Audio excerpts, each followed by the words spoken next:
Okay, hello, and welcome to Never Ending Board Games. Yes. Where we're going to do some board game reviews for today, starting with Moonrollers. It's a nice filler game. I thought it was a lot of fun. Push your luck element.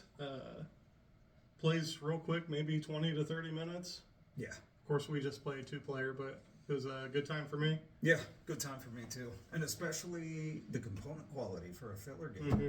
Great job. Yeah, all IV games are of the best quality Yeah. from what I've seen so far. Ivy Studio, enjoyed it. Wifey enjoyed it too when we played.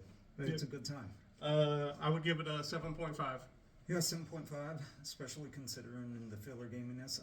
I'd give it a 7, but it's still up there, especially Yes. for a filler game. Yes. It's a good one. Next we have Harmonies. Some like to compare this to Cascadia or even Azul. I think you've compared it to Tiny Towns before. Yeah.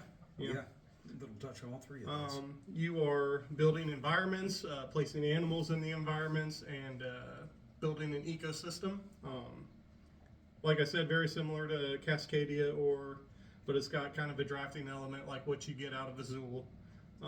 I enjoy this one quite a bit. I would give it maybe a 7. Okay. So I felt like this one is not anywhere near as cozy as Cascadia. The feeling of it gives you a little bit more of that claustrophobic feel that Tiny Towns does as you're filling up your board and you're like, well, I guess I'll just put this here. So a little bit of frustration that comes with it. I would put this at a 6. Okay. It's a little bit more crunchy than Cascadia, a little bit more thinky. Yeah. Like you said, not as cozy or kind of laid back. It's a little bit more, you got to plan ahead and think about what you're doing. Yeah. I like it. Definitely a keeper. Would never ask for it over Cascadia, though. Fair. Next up, we have Moonrakers. What do you think about Moonrakers? I very much enjoyed Moonrakers. We just played it here today, and it's my favorite play of the day so far. Very fun deck building element, kind of unique, not one that you typically see in deck building, but there is some deck building that it's a little bit of cooperation, and some of the tasks that you're trying to complete you need a partner to help you with, but that partner could mess you up over pretty easily as well.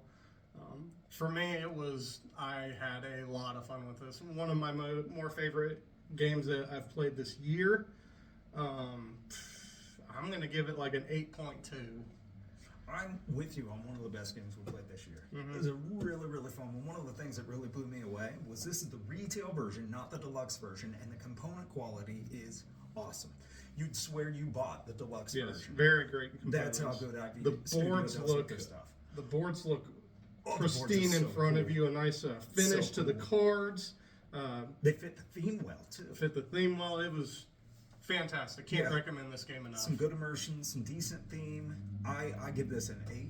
I think it's one of the better games we played this year. Yes, no I question. agree.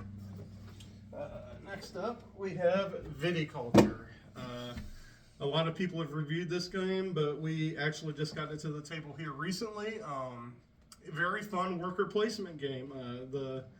The game plays pretty standard to a worker placement game, but there is a very rewarding systems where as you're completing your different wines, it gives you a good satisfaction each time you do, because you're building towards it and you see how you're building, and then when you complete what you're supposed to, it's very rewarding. And we had a very close game. We actually both finished at the same turn. But yeah, very good game. Great worker placement game. Very easy as far as rules go. Very easy to teach. It's one of those to where if you're introducing a worker placement game to someone, you could bring this to the table and they wouldn't have too hard of a time with it. I would give it a solid 7.6. It's a fun game for me.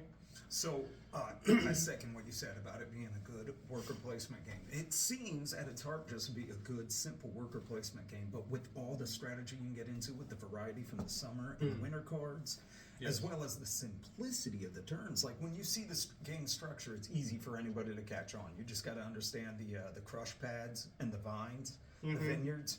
And once you've got those down, it's so simplistic, and yet the strategic depth is amazing. I give this an 8.5. Yeah, I think you were a little bit higher on this than I was, but still very enjoyable. Everything in this game fits the theme. The cards that you're playing, the different stuff that you're collecting, it all fits thematically very well, and a lot of people hold this game in very high regard. It's a great game. I enjoyed it a lot. Agreed. Next up, fresh from the Kickstarter delivery, is Tabriz. Tabriz, I thought was very fun. Yes. Very interesting, very fun. The way it's sort of rondelli, sort of worker placement and resource management, and a little bit of engine building and tableau building as well. But it is fun. It's definitely an enjoyable time. I liked it. I give it a 7. I give it a 7 even. Yeah, I thought Tabriz was great. He mentions how it's rondelle-ish. You're not going around in a circle, but you are moving workers around to different places, following a set pattern, I guess, if you will. Yeah.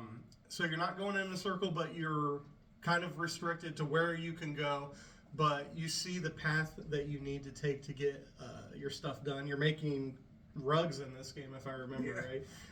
And it's a very fun theme. It's a pretty easy game to pick up and learn to play, but there's enough strategy and depth in it to be satisfying. It's similar to Viticulture. As you complete your contracts and stuff, it's satisfying to turn those in and get the rewards and see the work that you've put in pay off. I would put Tabriz at like a 7.3. I thought it was a pretty good game. Newer game, as you mentioned, it just released from its Kickstarter. But Tabriz was pretty good. I guess the theme might not be that thick on that one, because you said it's about making carpets, and I was like, oh yeah. Yes, it is about making the carpets. Next up, we are looking at Creature Caravan. Very unique game. It's one of those where you play it and you're thinking, oh, okay, this was just an okay game, and then you sit and think on it for a minute. And I know you said this, you played it, and we were like, oh, this isn't that great. But the more you thought about it, you're like, well, I kind of want to play it again. And then I want to play it again. And after we played it, we were eating lunch, and I was telling Eric here that I want to play it again. It's a very different kind of style of game, but it has elements that you're familiar with. You're building tableaus.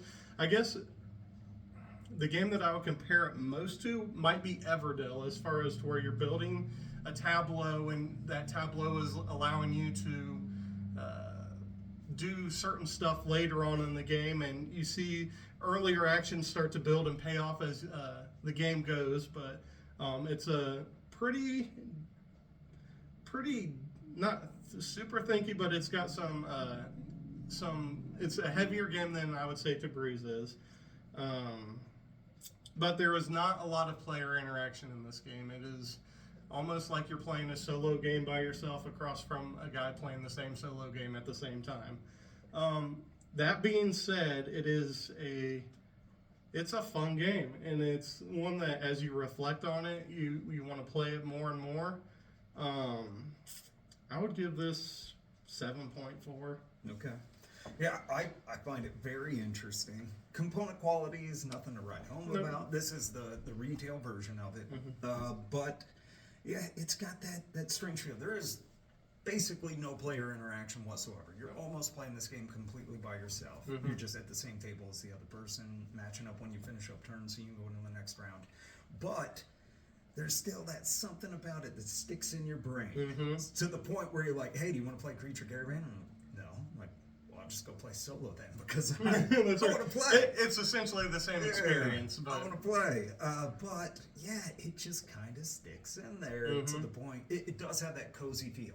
It does. Like Cascadia. Like it's very chill game. You just bring it out and play it. It's not super competitive. No. When you get to the end of the scores, you're like, oh, really? How'd you do that? You know? Right, yep. Yeah. But I give it a 7.5. It was on a lot of people's number one for the year. I don't think it was anywhere near that. No, I don't get that. Moonrakers is a better game than Creature Caravan. Agreed. I want to play that first. I would absolutely want to. But at the same time, I would never say no to this. Yeah, Creature Caravan's fun. Yeah. It's a good time. It's a satisfying experience. Yeah, definitely interesting. And that brings us to Freedom 5. Oh, Freedom 5. After maybe a little more than 4 years, this delivered from Kickstarter from Arcane Wonders. They had some hiccups along the way, changing out the development teams and everything as they were bringing this to the table. But they did eventually produce it. The component quality is good. Mm-hmm. However, I did not enjoy this. For me, this was fun the first time that we played it. For those of you that have played Pandemic, it is a very similar co-op style game. A lot of the same mechanics that you're playing in Pandemic, you're going to have in this game. So if you enjoy Pandemic, this is going to be one that you'll want to pick up. It does have a little bit extra as far as you are playing as a superhero and fighting crime in a city, so that if you like superheroes and you like Pandemic, this is going to be a winner for you. And honestly, after the first time that we played through this, we played through the tutorial of this game, I thought it was going to be a blast. I had a lot of fun the first time, but then as we went and played through the next couple scenarios, each scenario felt less rewarding. We felt like we were getting our teeth kicked in half the time. It does not scale well for 2 players. Yeah, this was kind of a disappointment. The more we played it, the more disappointing it felt. Just because the first play of it that we had felt so fun and kind of fresh, because though it had some elements of Pandemic, it still felt different enough to give it another couple playthroughs. But then the formula stayed pretty much the same through the next several scenarios that we ran through, and in the end, yeah, I found myself not having a good time or enjoying it either. Yeah. On the forums, they suggested, well, you're playing 2 players. One person plays 2, the other person plays 2. And, well, that makes sense, and we could totally do that. By the time we got around to thinking about doing that, we never brought it back to the table. Mm-hmm. Just no excitement at all for it. No. Pandemic, personally, I give a 1. My first experience with it was, how do you play? Oh, okay, and I do this. And 3 turns in, they're like, yeah, now play this card, this card, this card, and do this, and we won. It's like, There's a lot of quarterbacking. did you enjoy that? And I'm like, no, I hated that. Then, on this game, I caught myself quarterbacking one of your turns, and I was like, wow, there is no fun in that. Yeah. I don't want to take somebody's agency away. Yeah. And I just, no. So for me, I'm gonna give it like a 5. I mean, the superhero element of it is cool, but you could find that in other games and feel like a bad Heine beating up bad guys. In other games, that is not Freedom 5. Yeah, I think that's nice of you. I give Pandemic a 1. I give this a 3. It's leaving. You'll never see it again. That's fair. Yep. Thanks for joining us today. Yes. Hope you get a little good things out of the reviews. Yep. Catch you next time.